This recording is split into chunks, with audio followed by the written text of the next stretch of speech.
Peace and blessings. My name is Maurice Carney. I'm one of the co-founders of Friends of the Congo. I also serve as its executive director. Our organization is a solidarity advocacy institution with two overarching aims. One is to raise global consciousness about what's transpiring in the Democratic Republic of the Congo, and the second is to provide support to local institutions. The Democratic Republic of the Congo is located in the heart of the African continent. It's literally and figuratively the heart of Africa. It's a country the size of Western Europe, straddling the equator. It's bordered by 9 other African countries. It's the only country on the continent to have that many countries bordering it. It is arguably one of the richest countries in the world in terms of natural resources. It's an estimated $24 trillion worth of natural resources found in the Congo. In addition, the Food and Agricultural Organization of the United Nations says that if Congo were to realize its agricultural potential, it can feed up to 2 billion people. That would be twice the population, almost twice the population of the African continent. One can immediately see Congo's importance to Africa as a whole. In fact, one can argue that it's the fulcrum on which the African continent swings.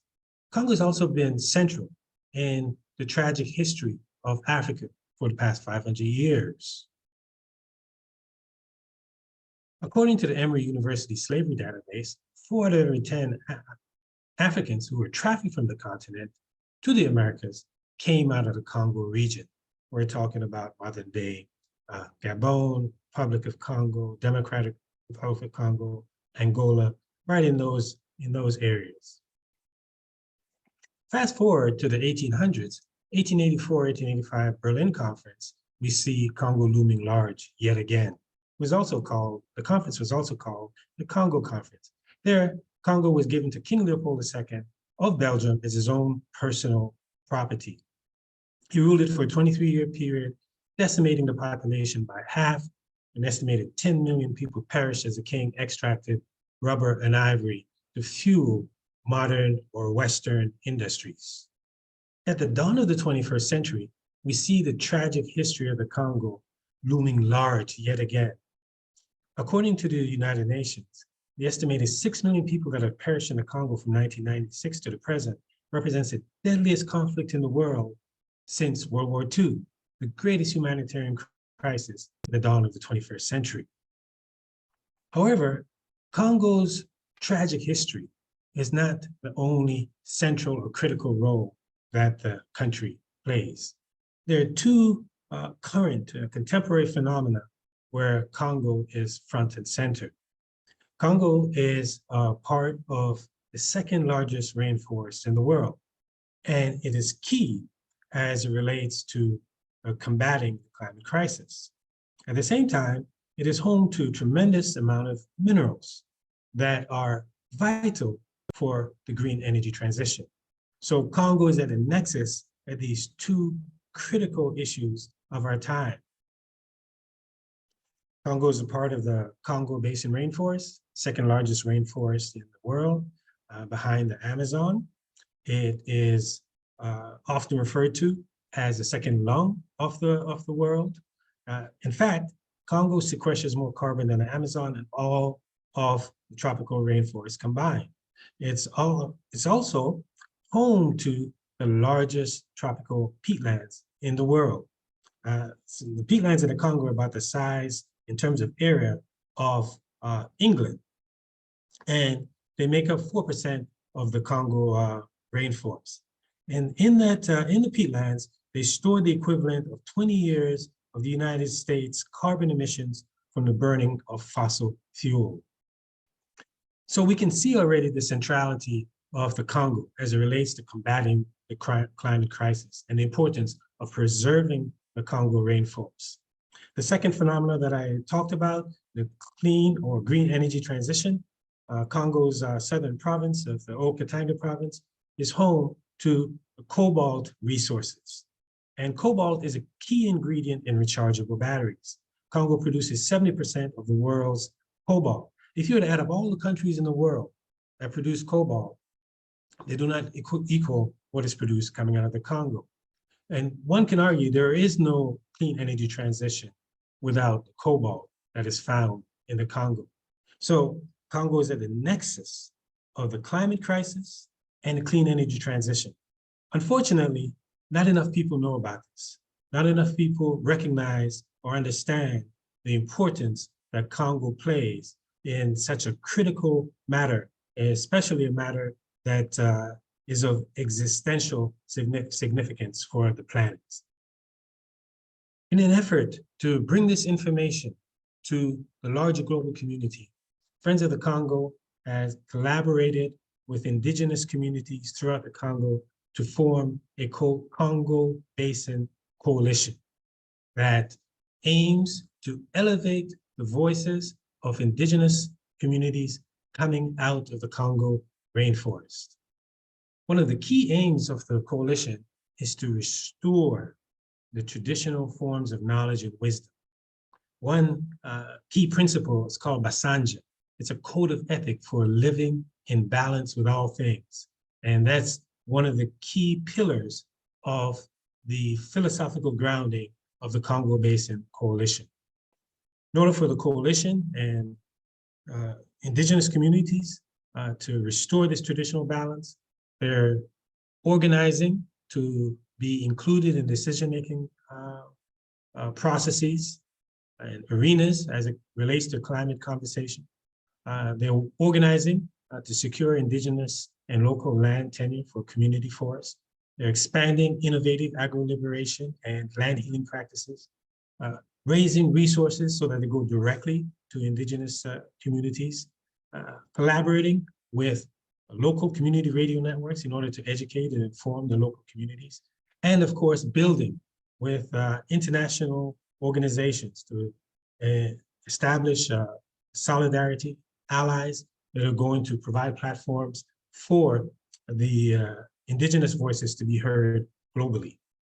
One of the key impetuses for the formation of the coalition came in September of 2022, when the Congolese government and scientists and other countries descended on the Yangambi. It's right in the heart of the rainforest, where the indigenous communities inhabit.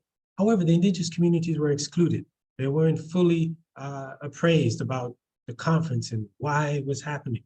So as you can see with this torn banner here, there's the communities letting out actually their frustration on the banner because they felt they were excluded. However, they turned that frustration into action and spurred on this coalition where they said, we're going to be heard. Our voices are going to be heard by our government, by the international community, by climate justice advocates, and we're going to let people know as an organized unit that our voices, those of us on the front lines, indigenous leaders, indigenous communities, matter. One of the members of the coalition, Mataranya Shaluba, his community of Twa people have been displaced, and he has felt that his voice hasn't been heard in formations, conferences at the government level. So he says, well, we lived in harmony with all around us. There we found food, medicine, and there we already got sick. Being kicked off our land has been a trigger for a lot of suffering.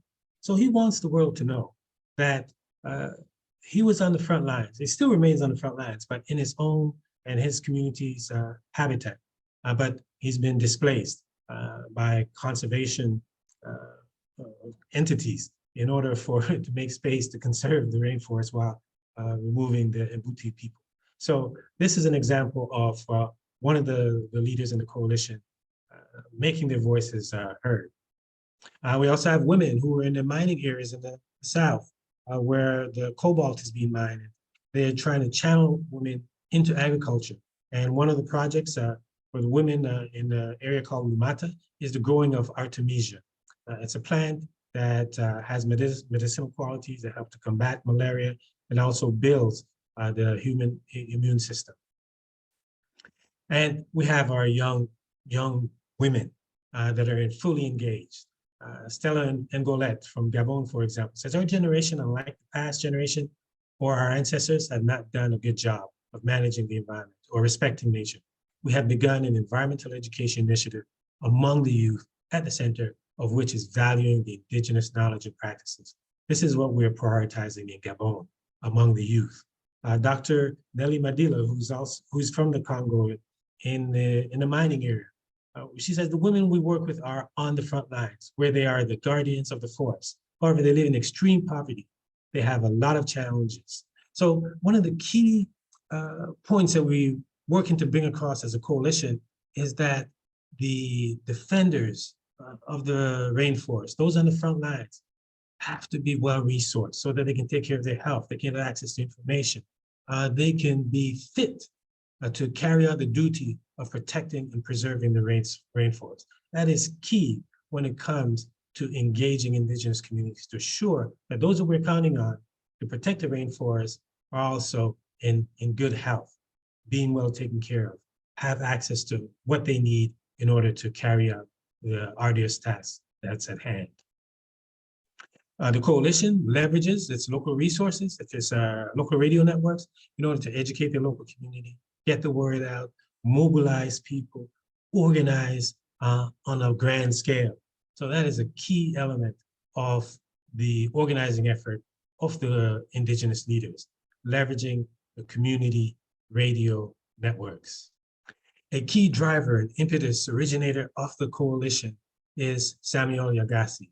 And Samuel Yagasi said, he's from the Democratic Republic of the Congo, he said, the Congo Basin is one of the solutions to address the climate crisis. But for the people where we live, it is everything. Land is everything, food, medicine, fruits, energy. And losing the land means losing power, and it means losing almost everything. Land means life. Samuel argues that the greater resourcing is needed for directly to indigenous communities.